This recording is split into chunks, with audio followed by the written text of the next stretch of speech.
Soy Andrés Nadal, residente de tercer año de cardiología del Hospital Italiano de Mendoza. Voy a hablar del estudio HOME-P, puntuación de Hestia versus PESI simplificado para categorización de pacientes con tromboembolismo pulmonar agudo.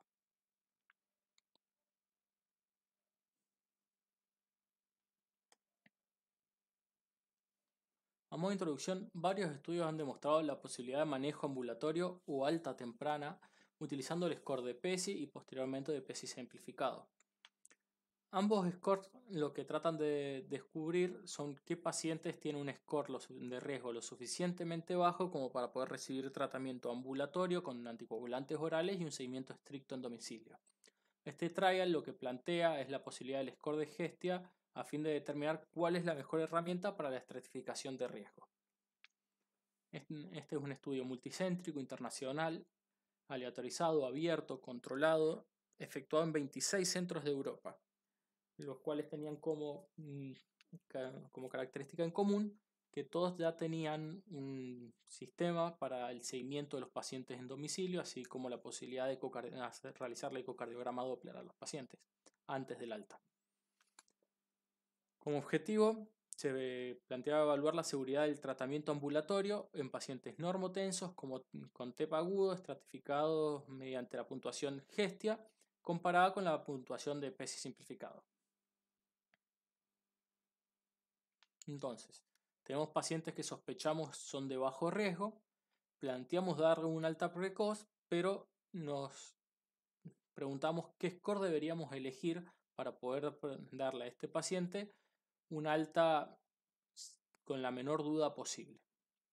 Entonces, tenemos el score de Hestia por un lado y el score de PESI simplificado por otro lado. Como mayores diferencias, tenemos que, como podemos observar, que el score de PESI habla de una edad de 80 años, historia de cáncer, EPOC, frecuencia cardíaca mayor a 110 latidos por minuto. Todas estas características no las vamos a encontrar en el score de Hestia, que habla de inestabilidad hemodinámica, quizás como frecuencia cardíaca mayor a 110 latidos por minuto, pero no habla de edad, no habla de historia de cáncer, no habla de EPOC. Sí habla de embarazo, de razón médica o social para tratamiento en internación, dolor severo con necesidad de tratamiento endovenoso, si el TEP fue diagnosticado durante el tratamiento con algún otro anticoagulante. Si todo es negativo, es un paciente de bajo riesgo, al igual que en el score de PESI simplificado. Si no hay ningún punto positivo, es un score de 0, es de bajo riesgo. Los objetivos que se plantean durante el estudio se plantean de forma escalonada. En primera etapa es un análisis de no inferioridad de Hestia sobre la tasa de eventos adversos. Si esto se cumplía, se analizaba en un análisis de superioridad de Hestia sobre la tasa de pacientes atendidos en forma ambulatoria. Y de ahí se pasaba a un análisis de superioridad de Hestia sobre la tasa de pacientes elegibles para la atención ambulatoria. Es decir, el endpoint primario era un combinado de enfermedad tromboembólica recurrente, es decir, tromboembolismo pulmonar o trombosis venosa profunda, muerte de cualquier causa y sangrado mayor a los 30 días. Los endpoints secundarios mayores, digamos, era la tasa de pacientes tratados en forma ambulatoria, es decir, con un alta dentro de las 24 horas posteriores a la inclusión en el estudio, y la tasa de pacientes de bajo riesgo elegibles para la atención ambulatoria. Nuevamente en el grupo Hestia con una puntuación negativa y el de PESI simplificado con un valor de 0. Ha habido otros objetivos secundarios en el estudio, como es el desglosamiento del endpoint primario con cada uno de sus componentes por separado de los 30, 60 y 90 días.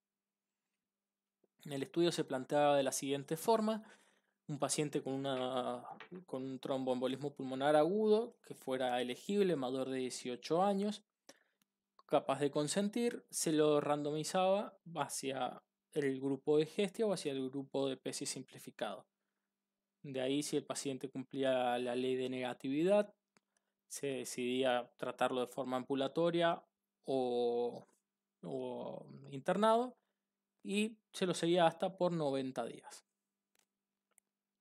De esta forma, el estudio seleccionó 1974 pacientes que se los aleatorizó en 1 a 1 al grupo de Hestia 984 pacientes, al grupo de PESI simplificado 986 pacientes. ¿sí? Se los siguió Y como pueden ver, a los 30 días tenían 966 pacientes en el grupo de Gestia con intención de tratar y hoy 891 por protocolo. Deteniéndonos un segundito a lo que nos referimos con intención de tratar, son los pacientes que ingresan al estudio en esa rama y desde un punto de vista estadístico se mantienen en esa rama. Es decir, por más que después los pacientes hayan o sido internados o hayan sido de alta, por más que en un primer momento se haya decidido internar o cambien de grupo, el paciente estadísticamente, ya que ingresó con la intención de estar en ese grupo, se mantiene en ese grupo. Cuando se habla por protocolo, el paciente se lo sigue a qué grupo va cambiando. Las características clínicas en sí de los 1800 pacientes que eran, vemos que tenían una edad similar, eran hombres en su leve mayoría, había en sí poco cáncer, poca insuficiencia cardíaca. Lo que sí cabe destacar es que a todos los pacientes se les realizaba ecocardiograma Doppler, como habíamos dicho, y biomarcadores enzimáticos, así como BNP y NT-proBNP. Vemos que en los dos grupos elevaron de manera similar y tuvieron de manera similar sobrecarga del ventrículo derecho. En cuanto a la gestión de los pacientes, vemos que, como decimos, ambos grupos comenzaron con la misma cantidad de pacientes. Gestia en un primer momento reconoció un 39% de los pacientes como negativos frente al grupo de PESI simplificado que reconoció un 48% de los pacientes. En lo que vemos en una segunda etapa, que vendría a ser la gestión según criterio médico, es que el grupo de PESI, el médico al 29% de estos pacientes, es decir, 136 pacientes, decidió internarlo independientemente de lo que el criterio de PESI simplificado decía. Que esto solo ocurrió en el 3% de los pacientes con el grupo de Gestia. Es decir, ya vamos viendo algo. Dentro del endpoint primario, vemos que en el grupo de la población por protocolo, el 3,82% frente al 3,57% tuvo algún evento dentro de los 30 días, lo cual nos da un criterio de no inferioridad con una P de 0,005%. No, de 0,005, disculpen. El endpoint secundario, dentro de lo que es el primer endpoint secundario mayor en el grupo, en la población con la intención de tratar, vemos que la cantidad de pacientes tratados de forma ambulatoria es de un 38,4% frente a un 36,6%, lo cual nos da que no se encuentra una diferencia significativa entre Gestia y PESI simplificado, por ende no hay una superioridad, una P no significativa. Pero si lo vemos en la población por protocolo, lo que podemos ver es que si bien Gestia identificó menos pacientes en un primer momento para ser tratados de forma ambulatoria, de esos 388 pacientes, el 88% fue efectivamente tratado de forma ambulatoria, frente que de los 477 pacientes, solo el 64% del grupo de PESI simplificado, incluso menos en números absolutos que el grupo de Gestia, fue tratado de forma ambulatoria. Es decir, quizás selecciona menos pacientes, pero es más aplicable. Desde el punto de vista de las características clínicas de los pacientes en las ramas negativas, digámoslo, podemos además observar que en el grupo de Gestia los pacientes eran más añosos, habían más pacientes mayores de 80 años, habían más pacientes con historia de cáncer, habían más pacientes con historia de POC, habían más pacientes con taquicardia. Si bien esto uno podría decir que es de esperarse, ya que el grupo de PESI simplificado eran criterios de exclusión directamente, por así decirlo, esto lo que nos demuestra es que pacientes con esas características les fue tan bien como al resto en el tratamiento ambulatorio. Como podemos ver acá dentro de los endpoints secundarios por separado, la muerte a los 30 días, el sangrado mayor y la enfermedad tromboembólica recurrente, vemos que hubo solo una muerte en cada grupo. Ambos casos fueron por cáncer. En el grupo de Gestia fue una hematemesis por un cáncer de páncreas y en el grupo de PESI simplificado fue una falla respiratoria por cáncer de pulmón. De los 5 sangrados mayores, que fueron superiores en el grupo de Gestia, 3 fueron por metrorragia, una fue un sangrado intracerebral y uno fue una hematemesis que fue la causa de la muerte.